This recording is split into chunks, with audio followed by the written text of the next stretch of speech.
श्री कृष्ण ने कहा है सबसे बड़ा पाप है यह, सजा है भयानक। शास्त्रों पुराणों में बताया गया है कि मनुष्य धरती पर रहकर जो भी अच्छे या बुरे कर्म करते हैं उन सभी कर्मों का लेखा जोखा मृत्यु के बाद होता है और उसके अनुसार सजा और पुनर्जन्म मिलता है। ईश्वर की दृष्टि में जो अच्छे कर्म यानी आपके काम होते हैं उसे पुण्य कहा जाता है और जो बुरे कर्म होते हैं उन्हें पाप कहा जाता है। वीडियो में आगे बढ़ने से पहले हमारे YouTube चैनल जीवन ज्ञान संगम को लाइक सब्सक्राइब करें और कमेंट में जय श्री राम लिख दे, आपका कल्याण ही कल्याण होगा। पुराणों में कई अच्छे और बुरे कर्मों के बारे में बताया गया है। गरुड़ पुराण और कठोपनिषद में तो यह भी बताया गया है कि मनुष्य को अपने पाप कर्मों के कारण मृत्यु के बाद अलग अलग तरह के पापों के लिए कौन कौन सी अलग सजाएं दी जाती हैं।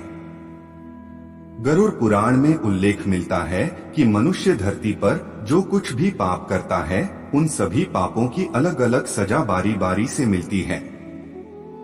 यम के न्याय में किसी भी पाप की सजा से बचा नहीं जा सकता है।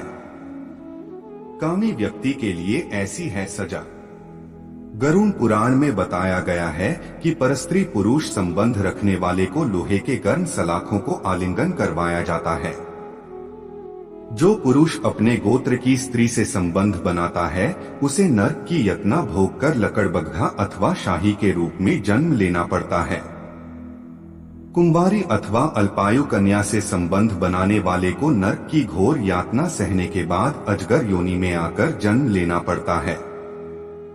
जो व्यक्ति काम भावना से पीड़ित होकर गुरु की पत्नी का मान भंग करता है ऐसा व्यक्ति वर्षों तक नरक की यातना सहने के बाद गिरगिट की योनि में जन्म लेता है। मित्र के साथ विश्वासघात करके उसके पत्नी से संबंध बनाने वाले को यमराज गधा की योनि में जन्म देते हैं। लेकिन व्यभिचार और धोखा देने से भी बड़ा एक पाप है जिसकी सजा कठोर है। महाभारत के समय एक व्यक्ति ने ऐसा पाप किया था, लेकिन आजकल बहुत से लोग ऐसे पाप करने लगे हैं। जानिए वह पाप क्या है और इसकी सजा क्या है। कृष्ण की दृष्टि से यह है सबसे बड़ा पाप। भगवान श्री कृष्ण ने दृष्टि में जो सबसे बड़ा पाप है वह है भ्रूण हत्या।